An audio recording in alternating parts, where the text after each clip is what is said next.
Hello friends, welcome back to our channel Tech India. This is going to be session 11 for the series AWS Solution Architect Associate Certification Preparation.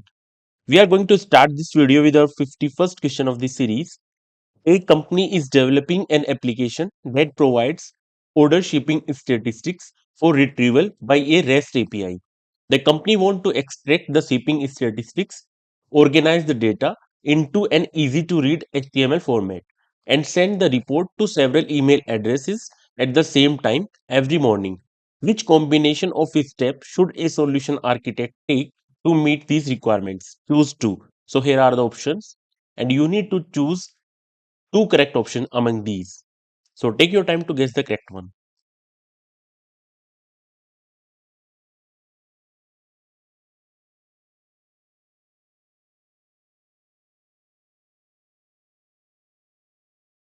Okay, now let me reveal the correct answer.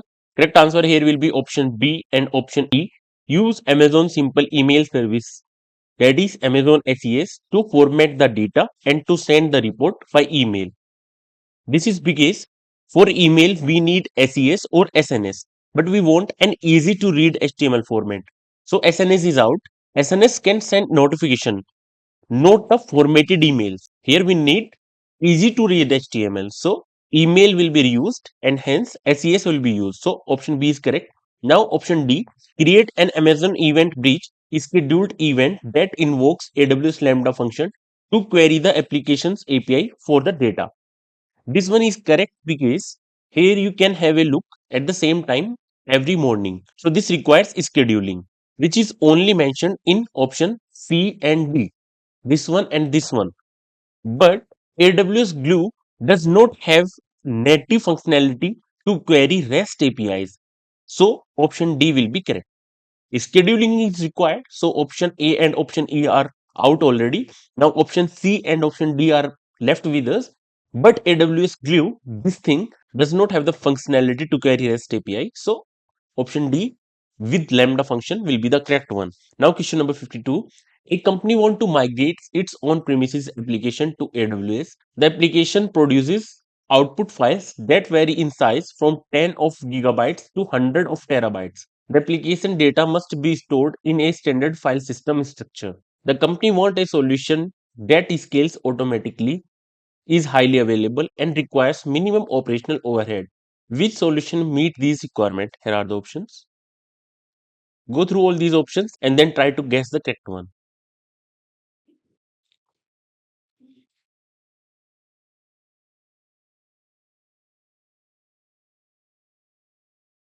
Okay, now let me reveal the correct answer. You can see the requirement: a solution that scales automatically, is highly available, and requires minimum operational overhead. So, due to this, here correct option will be option C. Migrate the application to Amazon EC2 instances in multi-AZ auto-scaling group. And with that, you need to use Amazon Elastic File System for storage, that is Amazon EFS. This option, that is with EFS, is correct because EFS is standard file system and it scales automatically and is highly available. So option C will be correct. Okay, now question number 53. A company need to store its accounting records in Amazon S3. The record must be immediately accessible for 1 year and then must be archived for an additional 9 years. No one at the company, including administrative users and root users, can be able to delete the records during the entire 10-year period. The record must be stored with maximum resiliency. This solution meet these requirements. Here are the options. Just go through all these options. You just need to focus on the 2 points.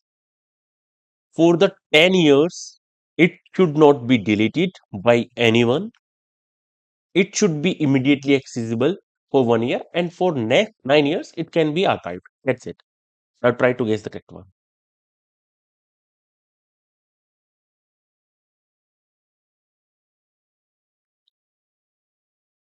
Now let me reveal the correct answer.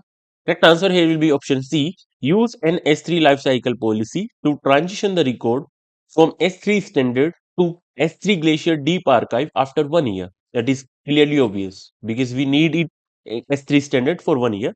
and use S3 object lock in compliance mode for a period of 10 years. So to prevent the record during the entire 10 year, you can utilize this object lock feature, and by enabling it in compliance mode, you can set a retention period on the object, preventing any user, including administrative or root user, from deleting the record. So we are using this option of object lock in compliance mode.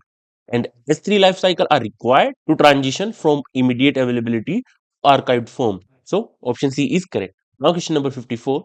A company runs multiple Windows workload on AWS. The company's employee use window file share that are hosted on two Amazon EC2 instances. The file share synchronizes data between themselves and maintain duplicate copies. The company wants a highly available and durable solution that preserves how users currently access the files. What should a solution architect do to meet these requirements? Here are the options. Have a look on all the options, then try to guess the correct one.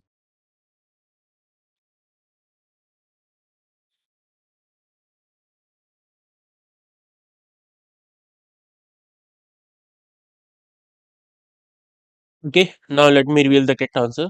Correct answer here will be option C. Extend the file share environment to Amazon FSx for Windows file server with a multi-AZ configurations. Migrate all the data to FSx for Windows file server. This one is correct because Amazon FSx for Windows file server multi-AZ is purpose built to support Windows file sharing with native SMB and high availability. So option C is correct. Now question number 55. A solution architect is developing a VPC architecture that includes multiple subnets. The architecture will host applications that use Amazon EC2 instances and Amazon RDS DB instances. The architecture consists of 6 subnets in 2 availability zones. Each availability zone includes a public subnet, a private subnet, and a dedicated subnet for database. Only EC2 instances that run in private subnet can have access to RDS databases. Which solution meets these requirements? Here are the options.